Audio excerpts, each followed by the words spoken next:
How would you like to play a game based on the unanimously agreed, highly rated parody action anime One Punch Man? It's got the strongest hero and even the wild psychic. Hello, I'm Gunpei, and welcome to my video series where I cover Roblox games in a journey to find ones that are actually entertaining, stimulating, and hopefully not monetarily abhorrent. I'll try to be as objective as I possibly can and give my experience playing this game, as well as emulate what the experience is like for a new player. Now let me preface by saying there will be no isolating this game, and pretending other games with PvP, fighting, and different types of monetization like it don't already exist. If it can't stand on its own legs without being compared to others, or it only seems good when you only think of that game, then that's a problem.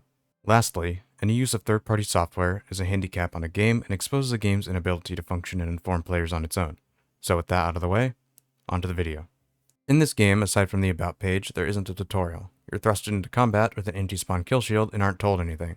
The goal in this game, as it is for most PvP fighting games, is to block, dodge, counter, and defeat your opponent. When you enter the game, it's a free-for-all where you have to figure out things quickly, otherwise you'll be killed by something or someone that appeared out of thin air, or a giant asteroid falls onto you. So, after dying before you even had a chance to really find the user interface for hopefully the important information, if you don't quit by then, you'll discover there are more fighting types. I'll be referring to characters as fighting types, since your entire character isn't affected and you're only able to use the abilities. There are 8 fighting types, each with unique abilities. You can choose 7 of them for free, and then the other 2 are gated with money, one for early access, the other for Private Server Plus, but we'll talk about the monetization later. In order to fight in this game, you use the following controls that are on the About page, but for abilities on PC, you tap the corresponding numbers, then click, or you select Auto Activate in the user interface. There's also an ultimate, which unlocks after you do enough damage to opponents. The gameplay is entirely PvP, which means any interaction you have with another player will be fighting them. There are 4 game modes: the free-for-all that you're thrusted into, 2v2, 1v1, and then unranked matches with friends. These modes are accessible through the UI at the top with the crossed blades. I've mentioned the UI and UX a lot now, so let's talk about it. The UI is extremely minimal, which is great, especially for a fighting game where you need to see as much of the map as possible. A minimal UI is preferred. However, my issues lie with the content and the lack of information given within the UI. There's no information about the fighting types or what they do. A person can only find out what something does by trial and error through testing all of them or going to a third-party source. But why can't I just hover over the strongest hero and it says mostly close range, and or these attacks do X damage, or this fighting type is good for beginners who like this playstyle, etc. Maybe players knowing this information will make the imbalances more apparent, since it'll become more noticeable with numbers and damage types, which are ridiculously overpowered, and what fighting types people are vastly preferring in comparison to others. Another part of the UI that's frustrating is Auto Activate. Why is this a setting?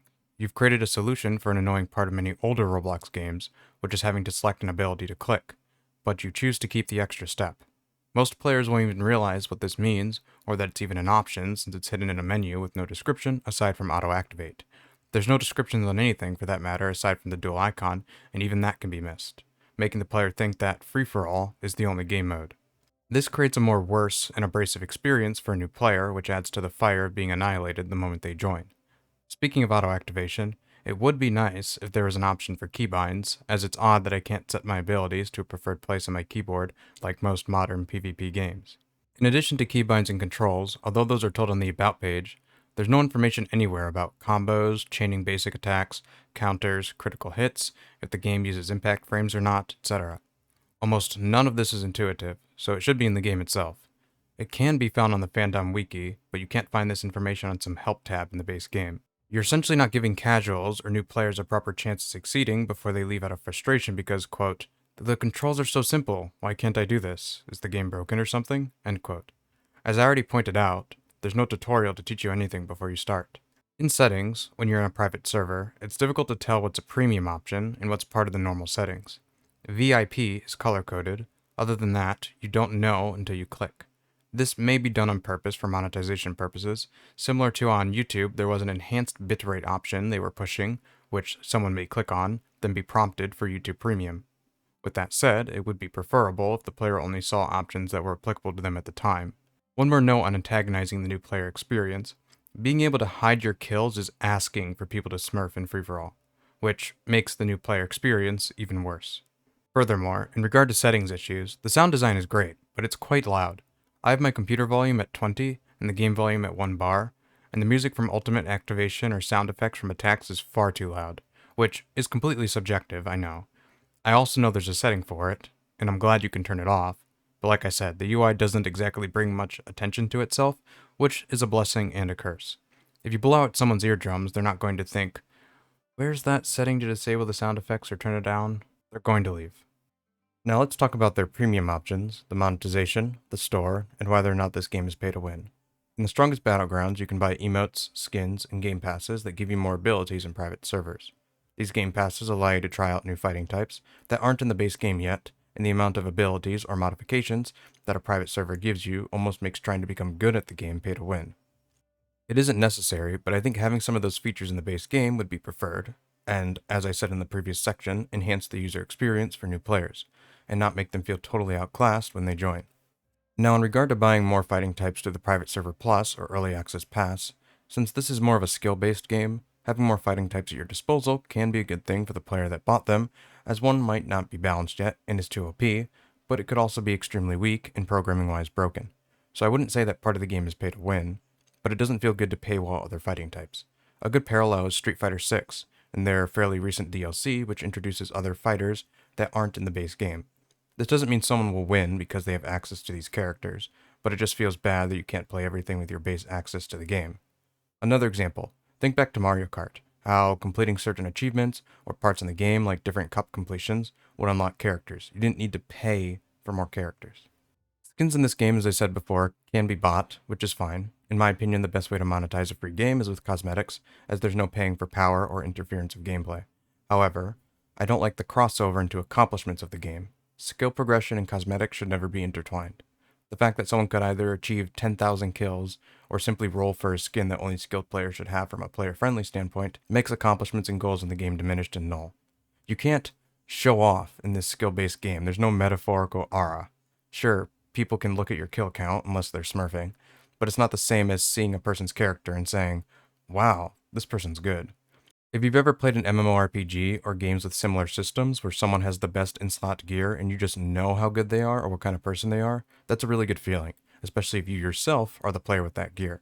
So, same thing, but with skins. Other cosmetics like emotes are fine, but to conclude on this topic, the crossover between player skill progression and monetization isn't a friendly system to your most dedicated people playing the game the most, which ties into the discussion that is making everyone play this game to begin with, which is of course, gameplay. While balancing in any game that's PvP is going to be difficult, this is clearly a problem, and there are fighting types and moves that are more OP than others. Ones like Brutal Demon, that can soft-lock characters more often, can evade, have more long-range attacks, whereas others, like the Strongest Hero, have only the punch that is long-range, putting aside the ultimate. Ultimates allow you to do insane amounts of damage, and the animations are great, but exacerbate the aforementioned issues, as well as impair visuals. For example, Wild Psychic Ultimate, where there's a lot of debris like Cosmic Strike or Terrible Tornado. In addition to wonderful animations, there are some drawbacks as well in that regard. The way opposing players' abilities and attacks interact with other players is bad. Having to deal with knockdowns, then spam, more knockdowns, repeat, isn't very fun. It's not fun to feel like you lose complete control of your character. Doing the attacks is fun, but blocking is not. It doesn't seem very consistent. People can just spam attacks even when you block. It's difficult for a player to understand if they themselves are doing something wrong, or if the game's animations and the way attacks connect with one another are bad. Nothing is telegraphed aside from the ultimates. This can also be due to the fact that a player is not well informed on the game's mechanics, but if a player is having a bad time, then a player isn't having fun, and at the end of the day, it doesn't matter what the exact problem is, that's all that matters. For game modes, there's 1v1, 2v2, unranked friend battles, and free-for-all. There's always going to be toxicity in PvP games, that's nothing new, but putting that aside, I love that there's skill-based matchmaking. It's a breath of fresh air for fighting games on Roblox, implementing such a simple concept. However, most new players won't know these are game modes right away, and have to deal with the aforementioned people smurfing and hiding their kills, or just being on an alternate account. A pattern I'm noticing with this game is it seems to add something really good, but then put something in the game that neutralizes the good. Innovative development, which is really only innovative in terms of Roblox gameplay, and not intellectual property. All characters and most powers are from One Punch Man, same thing with cosmetics with most being from One Punch Man, but other anime as well. The copyright issues wouldn't be as egregious as other anime games, but it's still on that line. It seems that Paul Owen, the creator of the music for most of the game, is aware of the Strongest Battlegrounds, so I presume they have some sort of contract, and maybe he doesn't care, so I won't speak for him, but it would be nice to credit him somewhere in the game, especially for people looking for the music. I know I wanted it. There's also another song from the anime Needless by Izuka, also known as Masaki Izuka, called Vital Mission in the Spanish Desert, which I don't know if they have the copyright usage for. They could have bought the license. But if you're not buying rights to animate characters, it's hard to know what's legal and what's not. So it may be a concern of yours if you don't want to spend money in a game and have that game disappear because it's taken down. Some people may say this is rare. It's only rare until a Roblox game dev team adds something blatantly copyrighted or is making enough money to put the game on the radar of copyright holders. The game used to be called Saitama Game, then Saitama Battlegrounds, and this is what happened. The Strongest Battlegrounds is quite friendly to your time. You're immediately thrusted into a free-for-all, which isn't good, but it's nice that a game doesn't bombard you with things to buy. It isn't predatory, and it's just a game, essentially telling you to go play. The monetization is the best type of monetization where it doesn't interfere with gameplay, but it does ruin any sort of valor someone could have in the game aside from looking at someone's kills outright. How to play the game is barely explained, and it's difficult to tell whether someone simply has bad internet, the game controls are bad, or if you're bad. There are no resources in the game to find out anything on your own aside from a couple hours of trial and error, but why would someone play a game if they can't feel like they're able to understand the controls, how their character interacts with other players, and how to become better in the first place? The balancing has issues, but that's most PvP games, so I don't put a lot of weight on that. Games are always trying to rebalance, and that's fine, so long as they're not ignoring glaring issues. If they're numerical, then there's no problem. The animations are great, but there needs to be more focus on the combat itself. Right now, especially if you're a new player, the game feels like you're in a perpetual state of this the entire time. So all in all, I think this game is a wonderful foundation. It doesn't feel predatory, but there's still a lot of fixing to do with the combat, the sound design, the new player experience, and the UI. A lot of the features in Private Server Plus, in my opinion, should be reused for the purposes of a tutorial to enhance said new player experience, and not make the new player feel stranded in a desert of skill obscurity. Lastly, don't paywall your characters. If you have any ideas for other games you'd like to see broken down like this in a similar fashion, let me know. I'm pretty much open to any Roblox games you deem really bad or really good. Either way, I'm happy to cover it. Leave any thoughts you have down below. Thank you to the people who didn't skip through the video and listen to the end. Like and subscribe if you enjoyed the video, and thank you for watching. Have a great day or night.